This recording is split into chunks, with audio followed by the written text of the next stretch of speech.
नमस्कार। आइए आज हमारे भारत के प्रथम डिप्टी प्राइम मिनिस्टर और पहले गृह मंत्री सरदार वल्लभ भाई पटेल का जन्मदिन। सरदार वल्लभ भाई पटेल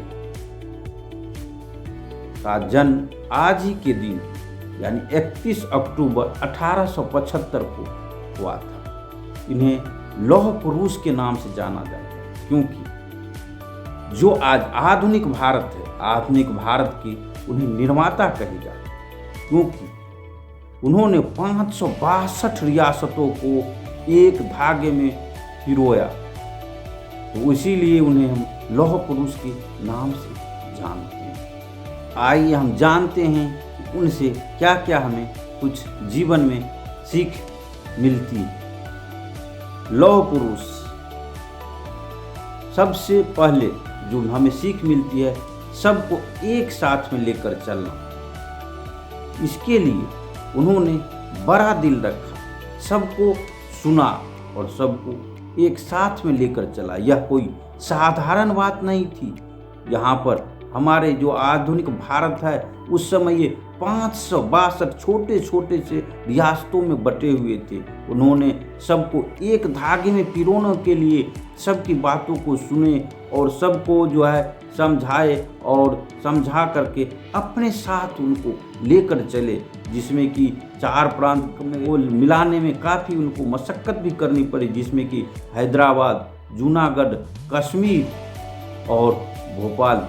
इसीलिए जो आज उनके जन्म दिवस को जो है एकता दिवस के रूप में भी मनाया जा रहा है। इसीलिए हमें उनसे यह सीख मिलती है कि हमें बड़ा दिल रखते हुए सभी को एक धागे में पिरोएं, और इसके लिए हमें जो है उनको सुनना पड़ेगा और सुनते हुए उनकी बातों को ध्यान में रखते हुए किस प्रकार से उन सबको साथ में लेकर चलना है, ये हमें उनसे पहले सीख यह हमें मिलती है। दूसरी बात, वो जो है रिस्पॉन्सिबिलिटी लेते थे, और रिस्पॉन्सिबिलिटी एक बार की बात है, प्लेग फैला था उस समय, उन्होंने बड़ी जिम्मेदारी के साथ वहाँ पर आए और सभी को जो है मदद करने लगे। उनमें उनका एक दोस्त भी था जिनको भी उनको मदद किए, जिसके कारण को खुद बीमार पड़ गए, फिर भी अपने आप को संभाला और इसको ध्यान में रखते हुए सभी लोगों को जागरूक किया। वहाँ जागरूक करते हुए उसको अपना जिम्मेदारी लेते हुए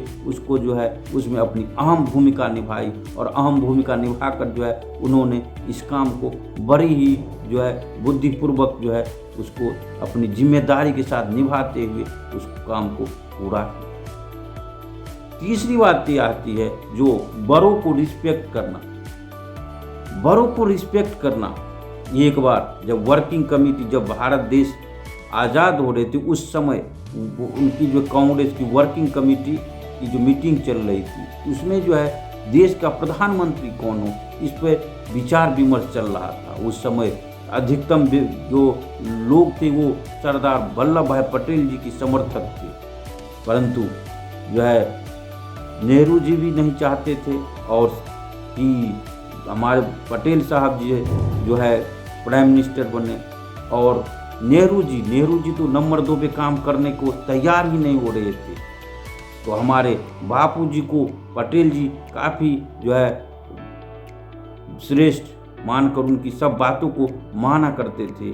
तो उन्होंने जो है खुशीपूर्वक जो है नंबर 2 की हैसियत से जो उस काम करने के लिए तैयार हुए, और उन्होंने नेहरू जी को भारत के प्राइम मिनिस्टर बनने के लिए जो है जो बापूजी उनका सपोर्ट कर रहे थे, उनको उन्होंने सर आंखों पर लेते हुए उनकी बातों को ध्यान में रखते हुए उनका आदर किया।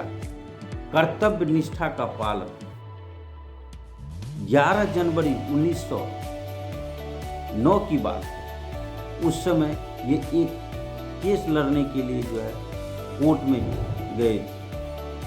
उस समय इनकी पत्नी भी काफ़ी बीमार चल गई। जब वो कोर्ट में केस लड़ने के लिए गए, वहाँ पर एक व्यक्ति जो है उनका एक तार लेकर आया और उनको दिए।